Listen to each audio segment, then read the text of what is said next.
everyone. Thank you so much for joining our CCK Live discussion today. My name is Maura Clancy. I'm an attorney here at Chisholm, and Kilpatrick.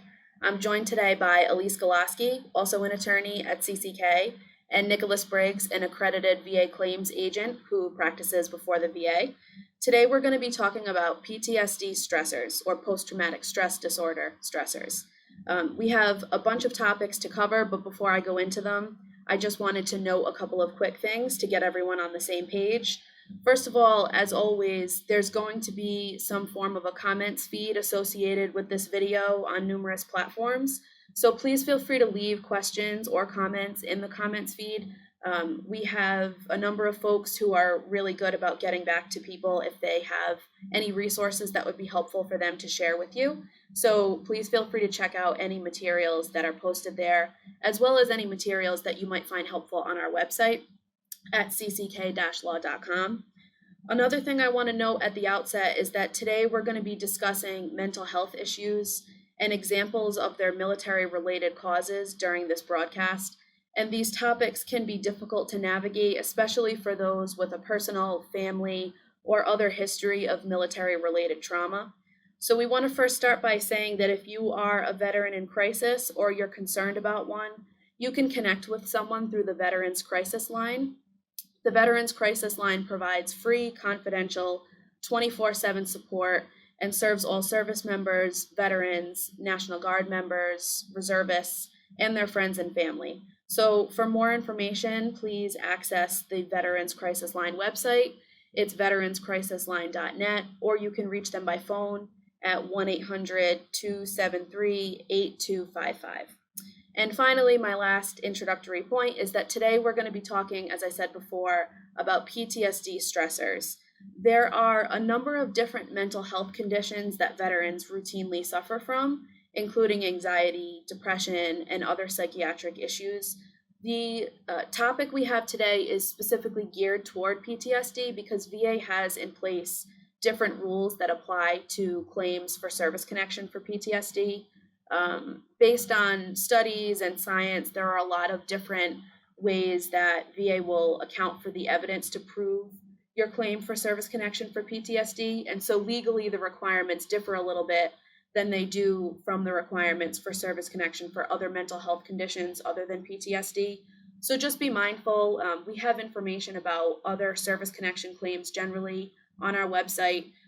So keep in mind that the elements of service connection are a little bit different for PTSD, but hopefully the discussion today is going to kind of demystify and break down what we mean by PTSD stressors and why those are important in proving your PTSD claim.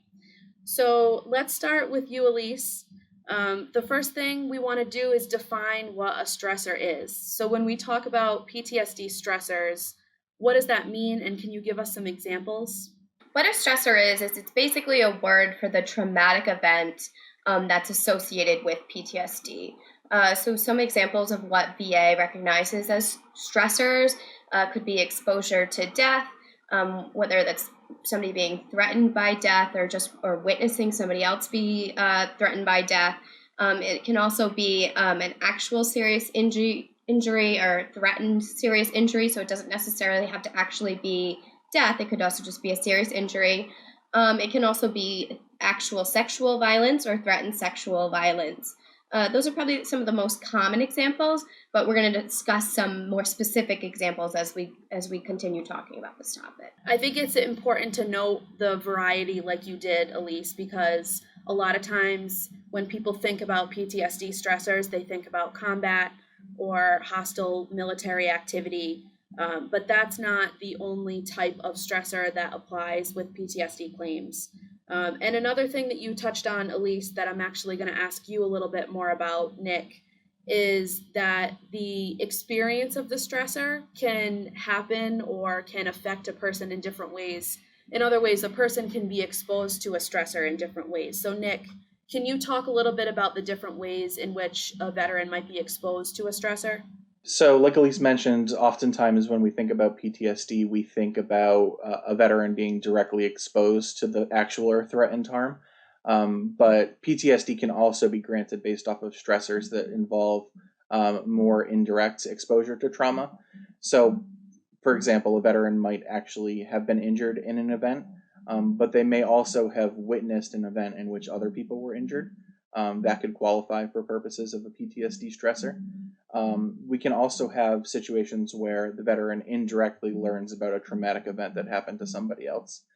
For example, a family member or a friend or a fellow service member that they're close with was themselves subjected to traumatic injury or traumatic events, and that could have a secondary effect on a particular veteran.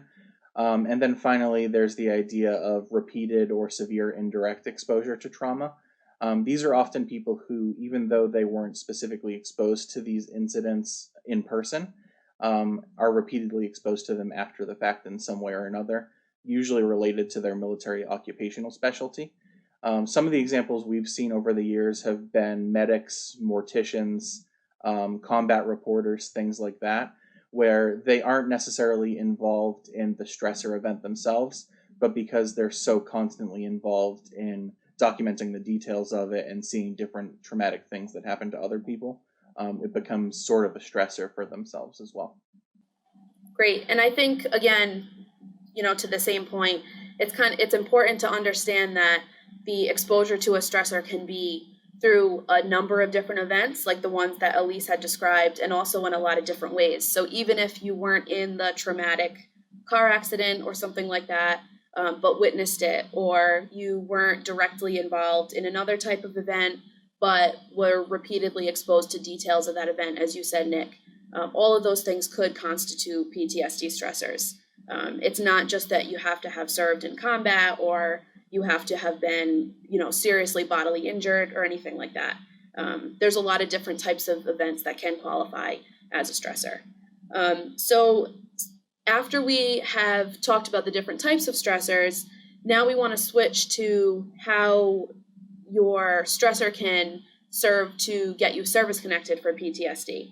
So before we get into a lot of the specific different categories, because there are different rules that apply based on the certain different types of stressors that there are, Elise, I wanted to ask you if you could break down the kind of easiest way or the most clean way to get service connection for PTSD, which is on a direct basis.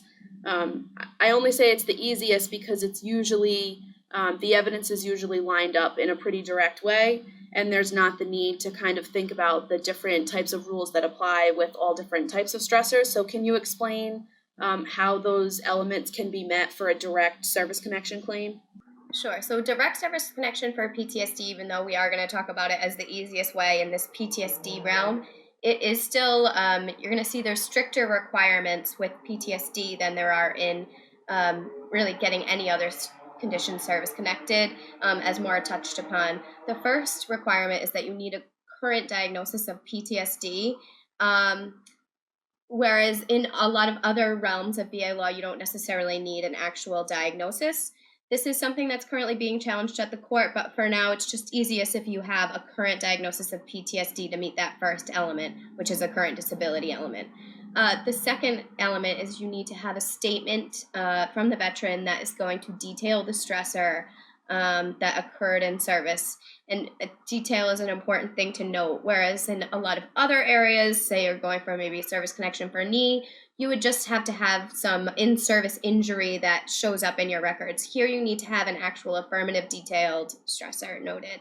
And then the third element is going to be that medical nexus from a VA psychiatrist or psychologist, or a VA contracted psychologist or psychiatrist. Again, that is a little bit stricter of a standard than you see with other realms of direct service connection. Okay, great. And now I think we're going to be turning to one of the harder parts of PTSD claims, which is how does a veteran go about proving or establishing that a stressor occurred? I think Nick and Elise can speak to the same experience that I have had over the years, which is that these claims for PTSD that we assist veterans with are routinely denied because there is a lack of corroboration or a lack of evidence to sort of prove that the stressor happened. In recognition of this, VA has a regulation at 38 CFR 3.304, and that regulation breaks down the different types of evidentiary standards that are applicable in PTSD claims. The reason for this, I'm sure that there are multiple reasons, but the ones that I usually think about to kind of understand the purpose of this regulation and the different evidentiary standards are that, first of all, documented notes and records and paperwork about certain stressors is not to be expected in all cases. If you think about the types of documentation that there are in claims files and in military personnel records, not every single occurrence of a stressor is going to be noted. These are just things that are happening that aren't easily documented or easily reduced to writing. And so based on that, VA recognizes that there needs to be some relaxed evidentiary standard for these types of claims. And another thing is that the regulation and the amendments that were made years ago for 3.304 talk about how studies conclusively show that veterans who serve in hostile conditions or other conditions can develop PTSD due to their military service. And so the stressor corroboration rules can be tough. There's a lot of them. VA doesn't always get them right. They don't always apply the right ones depending on what the veteran's experience has been. So hopefully the next few minutes of our discussion breaks down what different rules apply based on what type of stressor is being asserted. And then also on the more practical side, how you can go about submitting proof and enough evidence to sort of prove to VA that the stressor actually occurred. So I want to go back to you, Elise, for the first part of this. The first thing on the list is an in-service PTSD diagnosis. I think this kind of goes along with the direct service connection elements that you outlined a minute ago. So can you talk about what kind of evidence or proof is needed if a veteran does have a PTSD diagnosis in service? Sure. So when you do have that in-service PTSD diagnosis, like you mentioned, where you don't have to necessarily corroborate the stressor. Instead, you're going to have your stressor be consistent with the circumstances of your service. And there also has to be no clear and convincing evidence showing otherwise. So typically in these cases, lay statements can be used, so long, again, as those lay statements of what you're describing as the stressor is something that would be consistent with the particular circumstances of the veteran's service. And when you say circumstances of a veteran's service, do you, what exactly does that mean? Like, what other kinds of details about the veteran's service might be consistent with a claim stressor? In other words, are there certain types or aspects of a veteran's service that they should think about putting VA on notice of when they're submitting evidence about a stressor? Yeah, it can really range. It can go down to basically your military specialty, if that's something that would be consistent with something that you would deal with what your actual placement is within the military, or it can actually have to do with where you were, where you served. So if you are, this is just a very general example, but if you are claiming that you experienced something in Iraq, but whatever the claim is really only happened in Afghanistan, that might not be something that's consistent with the circumstances of your service. Something else I should mention about with your particular MOS, if you ever did jobs outside of your MOS, that's another thing that you should mention. We see that as a very common reason to find that something's not corroborated or not consistent with circumstances of service is someone has a particular MOS. And for whatever reason you're doing jobs outside of that, you should really be noting the fact that you're doing jobs outside of that. And if there's any evidence that you have that you did such jobs, maybe medals or anything else like that that you could have should be submitted. Those are great examples. And I completely agree with your point about how veterans are often called on to do duties in service that don't always get documented or reduced to writing. This is kind of the problem we were talking about before. Not everything is in the record, and VA kind of expects it to be. If it's in the record, it's usually an easier fight. If it's not in the record, it takes a lot to kind of persuade VA that whatever you're describing actually happened. So to that point, it's very important to provide details and also maybe any explanation as to why those things weren't documented. So to Elise's point, if you were engaging in duties or responsibilities outside the scope of your military occupational specialty that appears on your DD-214, it might be helpful to explain, I only did this for a temporary time, or I was just picking up a shift for someone else who was out on leave unexpectedly. All of those details can kind of help VA get some context and understand why the records that they're looking at don't tell the whole story, because they often don't. And it's really not fair that VA can be denying things just because they aren't documented in a certain place. So unfortunately, it kind of falls on veterans to supplement all that information in their file to the best of their ability, but it does make it easier to pursue these things in the long run. So I'm going to turn to you now, Nick. Can you talk to us about PTSD claims that involve a stressor that's based on a fear of hostile military or terrorist activity? Sure. I want to take a step back first and talk about combat because I think the two are almost inherently related. So first, if a veteran claims a stressor that's directly related to their combat service, and they can prove that combat service, their statements are presumed to be credible by statute. So if a psychologist or psychiatrist later diagnoses the veteran with PTSD based off of that combat stressor, they're going to concede the PTSD diagnosis and likely grant service connection. When we're talking about combat, we're talking specifically about being personally involved in the fight or encounter with a military foe or hostile unit. And that usually will involve small arms fire, being targeted with weaponry, so on and so forth. In those specific situations, if the veterans participated in those specific actions, there's often going to be some kind of corroboration in the file in their service personnel records. Most often we see the DD Form 214, including awards and medals like Elise mentioned. We see the Combat Action Ribbon, we see the Medal of Honor, Bronze Star with Valor Device.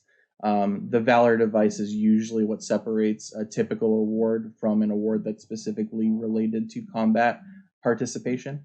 And in those situations, so long as the veteran specifically attests to the stressor being related to combat, there's some corroborative evidence of that combat, and there's no clear and convincing evidence to the contrary, they're going to accept the stressor most of the time. But oftentimes, like you mentioned, sometimes those specific medals or recommendations or anything like that, they're not going to be in the file. So around 2010, VA amended their regulations to sort of ease the standard by introducing the concept of fear of hostile military activity, where there's a recognition on VA's part that there isn't necessarily going to be corroboration in every circumstance that the veteran was subjected to an attack or feared an attack from an enemy force, either because their MOS wasn't specifically for combat, or because there's no documentation in their own personal records that their base came under attack. So in those situations, VA is going to concede fear of hostile military activity on the recommendation of a VA psychologist or psychiatrist. But again, you're going to need some additional corroborative evidence to show that that fear of hostile military activity is consistent with time, place, and circumstances of the service. So the things that we tend to look for when developing these cases are going to be records related not specifically to the veteran, but to the veteran's unit itself. So we look to unit commendations where an award might have been presented to the entire unit, but not specifically designated for individual people. For Vietnam specifically, we often see what's called an operative report, lessons learned report, where it documents the individual campaigns and actions that an entire unit took that wouldn't necessarily be reflected on the veteran's own personnel records. So in those situations, we might be able to show that the veteran's unit was in a certain place in Vietnam during the Tet Offensive, making it very likely that they did come under attack, but those records aren't necessarily going to be in the veteran's file unless you're able to find them. The VA's adjudication manual does some work toward providing specific examples of what should be conceded as being related to fear of hostile military activity. It provides examples of being subjected to mortar fire, being subjected to small arms fire or sniper fire, because those are those specific small incidents that aren't necessarily going to be documented in the records, but are very likely to have occurred if a veteran was stationed in Iraq during during either of the Persian Gulf Wars. One specific example that the M21 includes is the demilitarized zone in Korea. Even to this day, they recognize service along the DMZ to be a possible site of hostile military activity because there are ongoing skirmishes between North Korean and South Korean forces. Ultimately, it's going to come down to being able to provide newspaper articles, unit-wide service records, or things like that. But ultimately, if the veteran's able to provide a credible statement and it's consistent with where they served and what was going on in the country at that time, they're likely to concede the stressor if you can provide that additional evidence. That's all really good detail. And as you were talking about all the different things that veterans need to obtain and think about and kind of put the pieces together, it almost seems like these rules, even though they're not requiring direct, affirmative, very specific corroboration of stressors, it does seem like veterans have to go through a lot to be able to put things together for a VA, especially if the records in your file are somehow lacking and they don't detail every aspect of your service, and so therefore VA doesn't understand what the circumstances of your service really include. I think to Nick's point, it's important to remember that you should be able to prove the occurrence of a stressor or get VA to concede the stressor with a detailed statement that is consistent with the circumstances of your service. But to Nick's point as well, it really is better in the long run. The more that you can put together for them, the more you can point out, these were my duties, this is where I was at this time, if you have access to that information. Because I think all of that helps VA kind of understand that they don't need to directly corroborate stressors when they're based on the types of things that you were talking about, Nick, combat and fear of hostile military activity. And one of the problems we often run into and see is the fact that VA does their stressor verification work through the Joint Services Record Research Center. And they specifically hold records that are unit-wide or, based off, they don't have individualized personal service records. So oftentimes VA will specifically be on the lookout for records that mention a veteran by name. But oftentimes those records that might prove that the veteran's unit was attacked aren't going to include a specific reference to the veteran. A lot of the time, those records might be publicly available on the National Archives and Records Administration's website, especially those operation report and lessons learned that I mentioned earlier. So it's always helpful to look at those other resources that the U.S. government and the VA maintain online to see if you can pull any of the things that VA themselves might not necessarily have been looking for. Thank you, Nick. I want to move on to you, Elise. Another type of stressor is an in-service personal assault or trauma. These types of stressors are specifically contemplated along with the types of stressors that Nick talked about in VA's PTSD regulation. We keep mentioning it, but it bears repeating, 3.304. That's where you're going to find a breakdown about a lot of the different evidentiary standards for the types of situations we've been talking about today.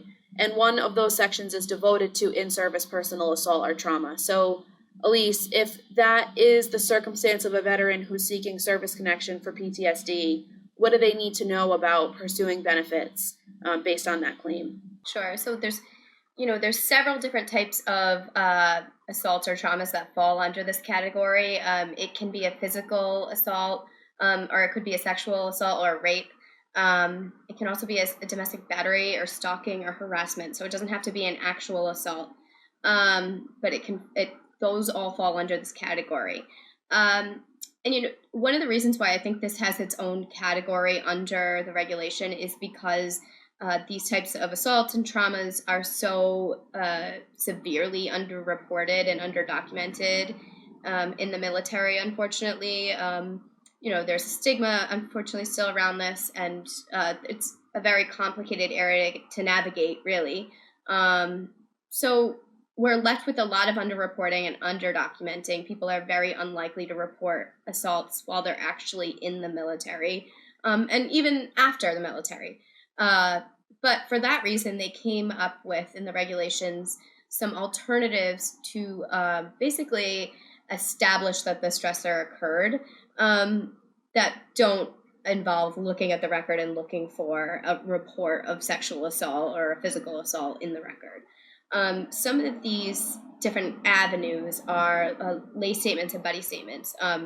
Maybe there are statements that the assault occurred, statements maybe that the person who the assault occurred to, expressed the assault to maybe a friend or a family member. Those also count. Also, you can look at mental health counseling records. But even less specific than this, there's evidence of behavioral changes that we can look to. Maybe someone was really high performing when they first entered the service, and then after around the date of the incident, they stopped being high performing, or they started basically being disciplined or reprimanded for different things that occurred in service. You're also seeing maybe substance abuse that started to occur after the date, depression, anxiety, or maybe even requests to transfer. Those can all be looked at and all should be looked at by VA examiners. And I'll mention that it's a common error that we see with VA exams and with VA in general, is that they forget to look at those instances, and they only look for some type of corroborating statement in service, which you're very, very rarely going to find. So that's probably the most common error that we see with these sexual assault or physical assault cases, is the failure to recognize the regulations and the alternative avenues to establish that an assault occurred. We also see, unfortunately, a lot of issues with credibility. But there is a lot of literature out there that a veteran can use to their benefit to show that oftentimes with trauma, statements aren't always consistent. There's memory issues that are involved with such traumas and things like that. So that's all things that we should keep in mind when we're dealing with this sensitive topic. Biggest thing, think of those alternative avenues to establish that an assault occurred. You do not have to report your assault in service to get service connected for it, or for the PTSD resulting from it. We all, I think we were talking about this earlier this week, we've all had instances where VA really grossly messes up these claims. It's really unfortunate. It's really not justified at all. VA does have a history of being inconsistent with the way that they adjudicate claims for PTSD that are based on assault. And as Elise mentioned, one of the things that we see with the VA all the time, that I think we've mentioned a few times now today, is that VA gets really hung up on the lack of documentation. This happens in the context of other claims for service connection, for increased ratings. They love to say, there's nothing in the treatment records that would allow us to grant this claim, or there's nothing in your service records that would allow us to grant this claim. But it's particularly problematic with personal assault and MST cases, because we're talking about events that science and literature and all types of reputable sources say are underreported. It's a overarching problem, and it's just the reality of the situation. So when VA is denying these claims based on a lack of corroborating information, as Elise said, it's really important to think about other ways other than direct corroboration, because number one, direct corroboration is not required. That's the whole purpose of the relaxed standard in the regulation at 3.304. But also, it unfortunately, again, kind of falls on veterans to have to remind VA that they don't need direct corroboration of these types of instances, and there are still other ways to show sort of circumstantially that an event occurred by using things like maybe a pattern of substance abuse that occurred after an assault, certain mental health records, performance deficiencies, changes in behavior, statements made to family members, etc. Nick, I wanted to pivot to you. Are there any other common issues that we didn't get to cover about these claims that you see? Because I know that there are many out there that we run into. One important thing to keep in mind is that because of the gap between what VA expects to find in terms of corroboration and what the regulations say should be accepted, there's a lot of relevant case law on the subject that's meant to help bridge the gap and sort of spell things out for VA.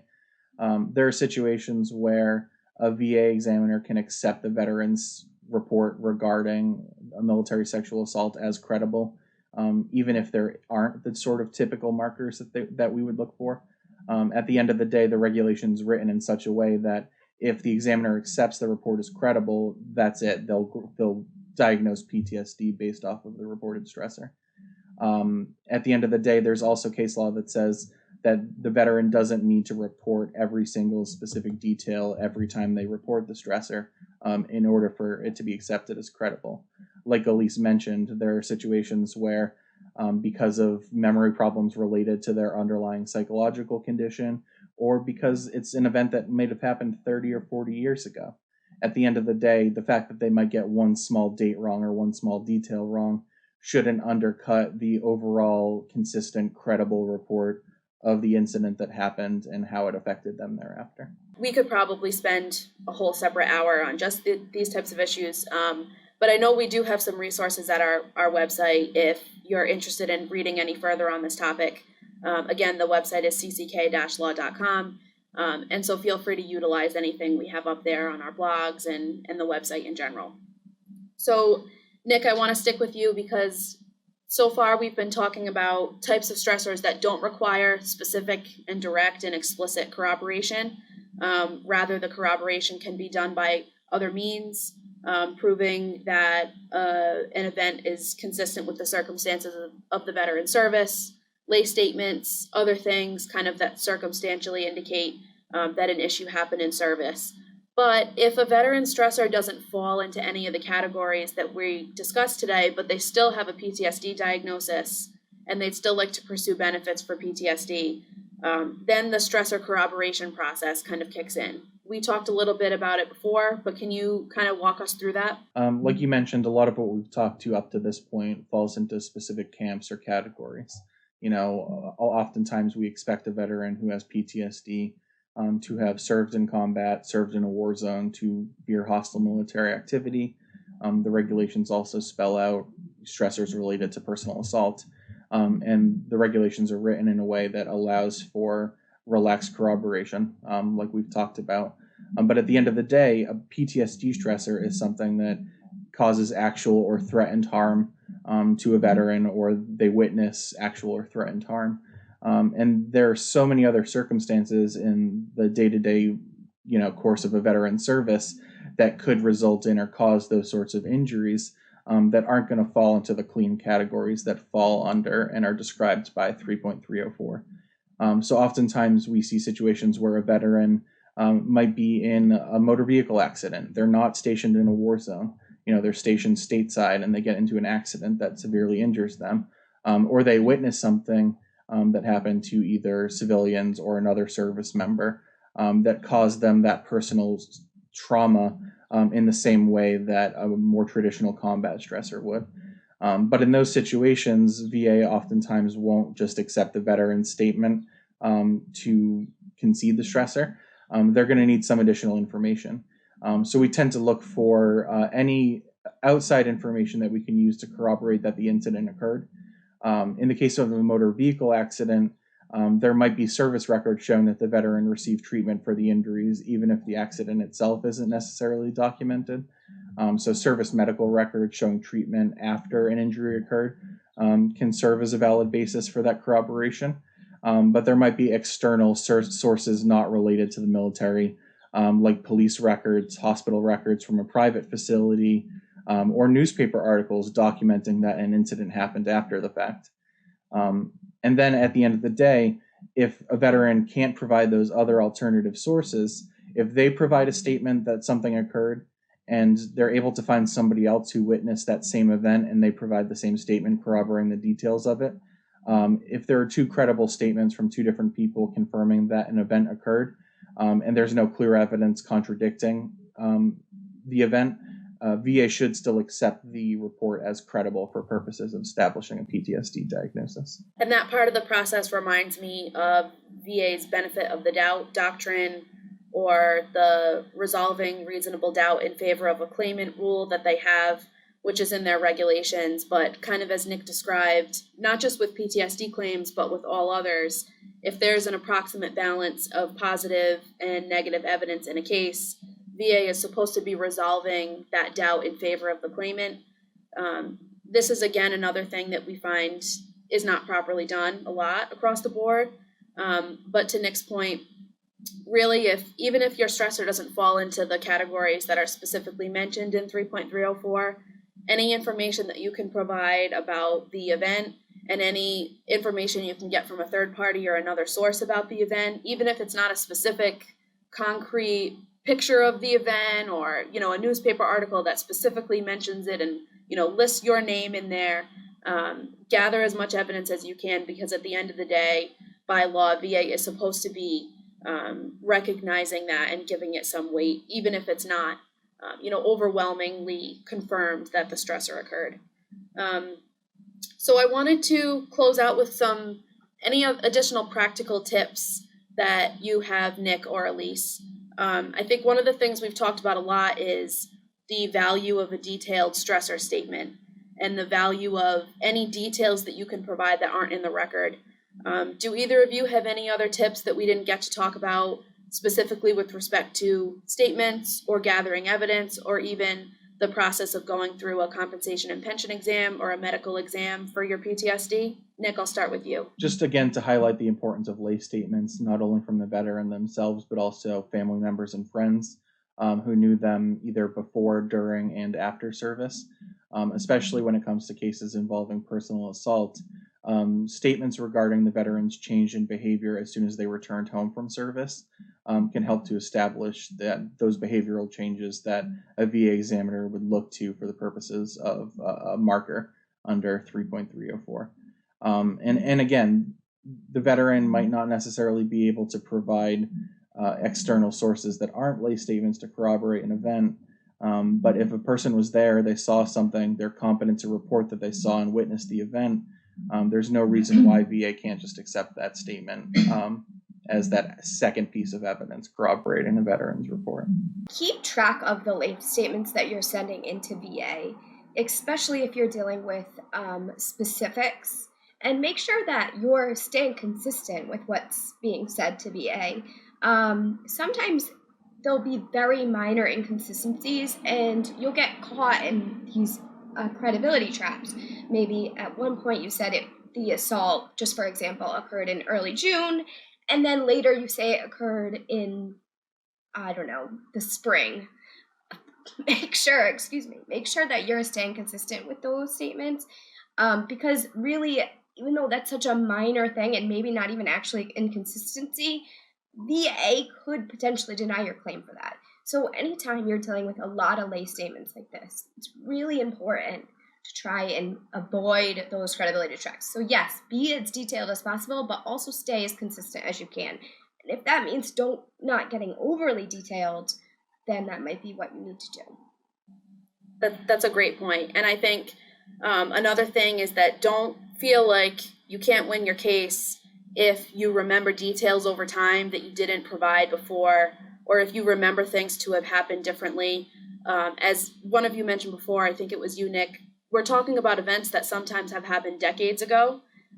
Memory loss is something that is associated with mental health conditions, particularly PTSD, and also the passage of time. It's not possible for anyone, whether they have memory loss or not, to really remember all of the details in every instance. So anything that can kind of explain where you're coming from, why you might be changing your position or changing a very minor detail that in the long run probably shouldn't matter anyway.